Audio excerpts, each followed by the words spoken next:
రుణమాఫీ ఎంతమంది చేసిండు? 40% మంది 40% చేసిండు. 100% 40% చేస్తే మిగతా 60% పరిస్థితి రైతుల పరిస్థితి ఏంటి? బేషరతుగా అందరు ఇవ్వాలి. నువ్వేమన్నావు? నీ కొర్రీలు పెడతా లేకపోతే గీని చేస్తా నీ మేనిఫెస్టో పెట్టలే కదా. 2 లక్షలు చేసేస్తా అన్నావు, అది కూడా ఏమైతుంది? కళ్యాణ లక్ష్మితో పాటు ఏమైనా తులం బంగారం ఇస్తా అన్నావు. తులం బంగారం ఎవరికైనా ఇచ్చినావా?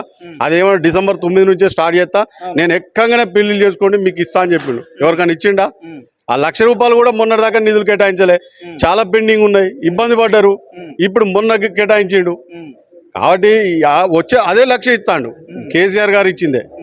అంటే కేసీఆర్ పాలనకు వీళ్ళకి ఏం లేదు, అభద్రతా భావం సృష్టించి. ఇంకోటి ఆయన మాట్లాడే ధోరణి కూడా ఇప్పటికీ ప్రతిపక్షంలో ఉన్నట్టే మాట్లాడతాడు. ఏమైనా కేసీఆర్ గారిని టార్గెట్ చేసేది తప్ప ఇంకా వేరే కేసీఆర్ గారిని, కేటీఆర్ గారిని, హరీష్ రావును టార్గెట్ చేసి తిట్టడం తప్ప ఇంకోటి ఏం చేసేది ఏం లేదు. ఆయన తిట్లు ఒక ముఖ్యమంత్రి